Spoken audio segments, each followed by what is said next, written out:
kasama natin live sa studio. Ayan, si Ma'am Betsy Rodriguez and Rocky Rodriguez. Ayan, sila po ay ang mga entrepreneur. At the same time, meron silang advocacy. Diba? Alam niyo na, yung ganang nabanggit ko kanina. Yung mga damit natin, di ba? Hindi natin namamalayan kulang na lang matabunan na pala tayo. Hindi, biro lang. Yes, ma'am, good morning, Ma'am Bessie and Rocky. Good Good morning. morning. Ayan. Maraming salamat sa Opo. pag-imbita nyo sa amin, Mm. Charo. Yes, at kami excited syempre na makakwentuhan tayo. Ayan, ma'am, ganong nabanggit ko nga po balita ko meron tayong advocacy. Baka pwede nating ikwento saan ba nagsimula ito? Okay, kasi Mm. kami po ay gumilikha Mm. nung mga, kagaya nito, mga memory bears Wow, may na mula sa pwede mga... papisil. Hindi, joke. Sure, pwede nyo pong hawakan. Ayan. Mula po yan sa Mm. mga sentimental na mga gamit, kagaya ng damit. Nung pandemic namin nasimulan ito dahil nung time na yon, gusto naming gunitain yung 30th death anniversary ng ama ko. And syempre, maghahanap ka ng ways. Paano ba nung time na yon hindi ka pa makapag-celebrate or makalabas ng bahay, no? Total, malikhain naman kami. So, ang ginawa namin, gumawa muna kami ng mga memory bears. 2 muna, bago namin gawin doon sa mga damit ng tatay ko na 30 years na naming tinatago. So, yung kanyang barong Tagalog na pinapangpasok niya sa opisina, at saka mga korbata niya, mga necktie na ang tagal-tagal nang nakalagay lang sa mga... Kumbaga hindi natin ma-let go di ba? hindi natin ma-let go. At the same time, nakatago lang naman Oo, siya. Hindi mo rin naman na-appreciate siya na nakatago. So, ngayon, nung ginawa na namin siya, nag-post kami sa Facebook at dun sa mga namin, social media pages, maraming nag-inquire at nag-order. So, doon na po nag-umpisa. So, ibig sabihin, Ma'am Betsy, this is pandemic-inspired story. Pandemic-inspired. Kasi, alam naman natin kung gaano yung hirap na pinagdaanan natin, not only financial, physical, pati mental health natin naapektuhan. So, yun nga ang naisip namin na itong mga bears na ito, yun nagpo-provide ng comfort, di ba? So, yung mga alaala na nagpo-promote, memories. oo, na nagpo-promote ng mental wellness, pati yung healing ng emotions. Kasi maraming namayapa yung mga magulang nila nung time ng pandemic. Totoo po yan. Mga mahal natin sa buhay, di ba? Oo, lalo na nung pandemic. So, nung medyo nagluwag-luwag na, lahat na sila, I lost my mom, I lost my dad 2 years ago, a year ago. And yun nga, gusto naming yung mga damit nila, at least magawang keepsake. Ayun. Ay, tanong ako, sa isang ganyan, bear. Okay. Yan. Mga ilang damit ba ang bago siya mabuo? Parang kailang. Totally yan ay galing din sa isang alam mo, kahit personal kong damit na matagal na lang din nakatago, Opo, di tama ba? po, opo. Ang isang bear po, isang damit lang na siguro medium large, makakagawa ka na ng isang bear. Pero mas maganda po kapag iba-iba yung damit. Parang halimbawa po Oo to, nga nagagawan po namin ng design. So, minsan pantay yung ulo, iba-iba, o minsan gusto naman patsa-patsa naman. Kasi nga, yun din yung kakaiba po sa kanya Nakausap namin yung mga customer po namin na ano ba gusto nyong itsura? Ano ba yung parang mare-represent yung inyong mga... Pwede rin personality. Yes. Yung favorite t-shirt nga, yun yung ilalagay natin dito. Tapos yung favorite pantalon, isasama po natin sa paa nila. Tapos po nun, yung maganda po dito, pwede rin lagyan ng embroidery ng pangalan sa paa. Wow. Ah, Para yung parang daddy, dada yung tawag. So, dada rin yung nakasulat sa paa. Pwede pa pala ganun, no? Nakakatuwa naman. Nakakagaang ng emotion, di ba? Nakaka-uplift. So, ibig sabihin, ma'am, lahat yan is kayo gumagawa? Kayo nananahi? Okay, Ganun. kasi ngayon yung team po Mm. namin, composed Mm. lang talaga ng family members. Mm, Ako yung main na gumagawa, Mm. tapos yung husband ko na Mm.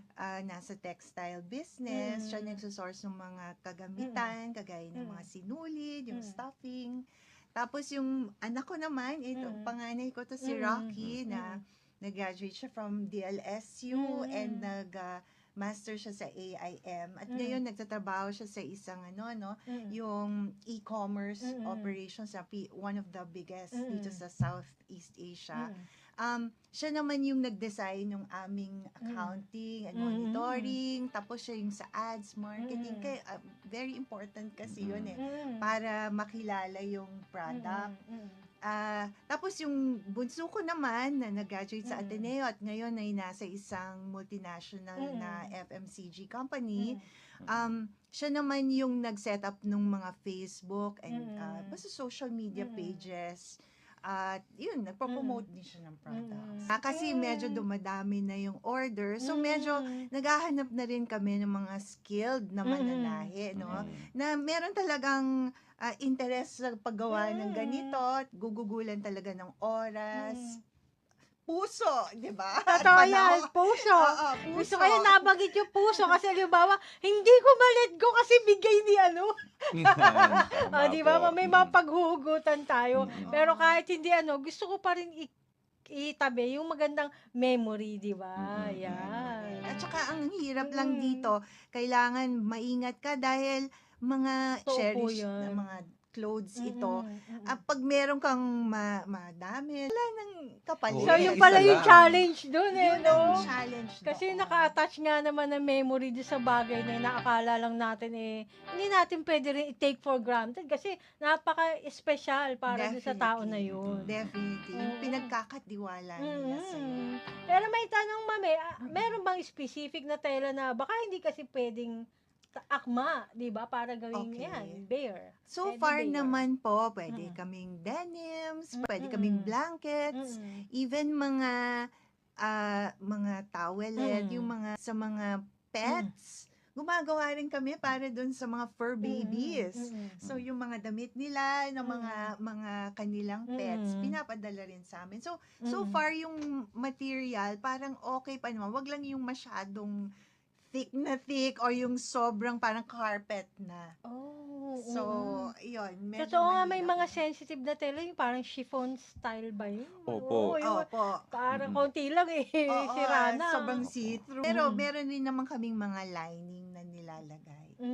So, So, kamusta, ma'am, yung ganyan? Ano mga reaction nila? actually, sobrang positive. Minsan, yung pasasalamat, nakakataba ng puso. Yung naiiyak pa, yung buong family. Ang ginagawa nila, nire-refer kami sa iba. May follow-up na orders. So, kumbaga, hindi lang one time. Basta nag-order sila, nakita nila yung quality, na natuwa sila, mag-order na naman ng isa pang set. Lahat ng mga kamag-anak bibigyan. Yun nga po. Just in time po, di ba po, Father's Day po bukas. Ayun, marami po nag-order parang yung mga damit ng lolo bibigay sa mga apo o yung mga damit ng mga apo naman bibigay sa lolo, yung mga pang-gift nila. Remembrance Yes, Oo, Mother's Day, correct. Father's Day po. Yun yung mga marami po rin nag-order. Opo. Bali, ano po, isang size ba yun? O baka pwede, gusto ko yung malaking malaki. Diba? Actually, meron Opo. tayong challenge dyan. Dahil ngayon sa dami nung damit na mabibigay. Opo. Minsan yun na lang yung natago nila. Mm. So, hindi rin naman tayo makagawa ng malaking bears. At least, isang damit mo, isang shirt mo, pwede gumawa ng isa. Nakakatuwa. So, ganyan. Tapos, meron din naman opo. kaming mga ibang Ganito naman po. items na Yan po bag namin. charm. Ayan. So, marami rin napapagawa niyan. Kasi, kumbaga, sa isang shirt, Mm. merong 4 o 6 na pwedeng gawin. Yan. Tapos So, pwede rin yan. isulat po ang pangalan. Tapos yun, kasi ito po medyo malaki-laki na po na Oo. 18 inches. Ito po, kapag nakasabit po sa bag nyo, pwede nyo na po dalhin kahit saan. Ayun, parang kasama Ang nyo na po cute. lagi. So, feeling nila, lagi nilang kasama yung mahal nila sa Oo, buhay. Diba? ayan. Nakakatuwa naman, no? Pati yung message, doon hindi nawawala lagi. So, hindi naman lahat yung malungkot yung ating kwento, no? Kasi kahit yung iba, sabi ko nga, yung mga fur babies nila, pati yung mga damit ng mga anak nila, nung sanggol pa. So, kumbaga, kahit na nandito pa, yung gusto lang nilang maalala. At imbis na itapon nila, yun na nga, yung advocacy natin na mabawasan yung waste, di ba? At saka, yun, yung mga memories nyo, sustainably ma-preserve totoo po natin. yan. Ayan. Oo, tsaka yung wellness, yun ang advocacy namin. Ayan. Pero ma'am, tanong ko na, ano yung challenging part? Meron ba kayong pinagdaanan dyan? Okay, very challenging na paano mo i-design, no? Na lumabas, ano na to, yung Yung design na pangalan, ganun, yung logo. Minsan po pati yung mancha. Like, naalala po namin yung damit na yan dahil may mancha lagi dito. Gusto namin yung mancha yung makita namin Eh dun sa talaga may bed. nire-required pa sila specific Oo, na ganun. ganun talaga. So, Mm. yun ang challenge yun. Tapos yung talagang oras na ginugugol mo. Kasi like, for example to, parang 2 bears, yung a day lang ang magagawa mo. Pero eto ma'am, paano yung maintenance ng ganyan po? Pot cleaning, tapos pwede mong i-dry clean. Pero po ba kayo na na medyo hindi ordinary request? Opo, medyo kakaiba na request. Medyo Opo. sa amin po, minsan gusto nila parang lagi nakapolo yung anak ko o yung tatay ko. Kaya minsan linalagyan namin ng collar yung Ayun, bear may po namin. specific. May mga ganun Oo. po. So, pwede lagyan ng kurbata. Opo, minsan din po pinapagawa. Ito may korbata, pati ito gusto, Pwede may tuxedo. gusto nila parang may pantalon, naka-shorts, or what.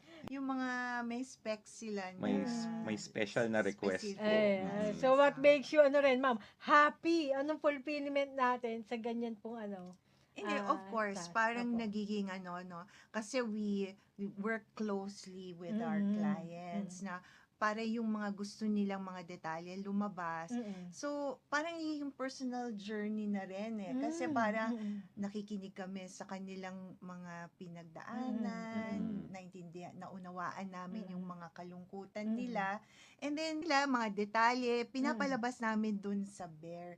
So, parang it's helping them also na to heal, harapin yung mga emotions na nararamdaman nila. And going back po, 'di ba? Environmental din po tayo. Gusto po natin na ma-reduce talaga yung waste kasi nga 'di ba ngayon po tag-ulan, bumabaha na naman. Minsan yung mga damit na pinaglumaan, minsan tinatapon na lang. Yun po yung humaharang sa mga kanal po natin. Kaya nakikita rin po namin, gusto po namin tumulong sa ganung aspeto. Oh, napakalaki talaga ng problema pag yan ang usapin Correct.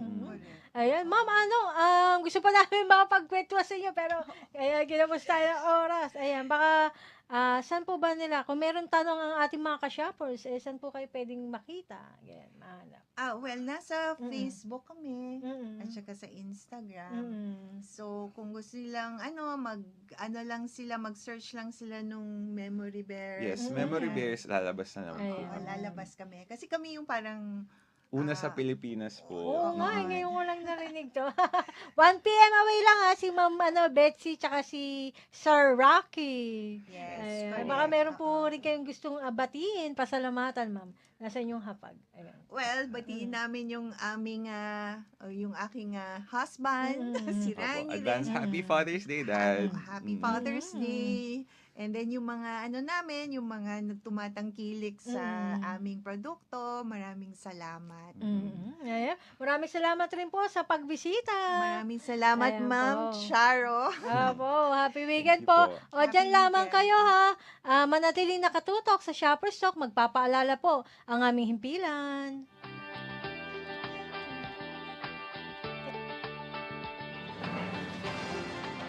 EBC,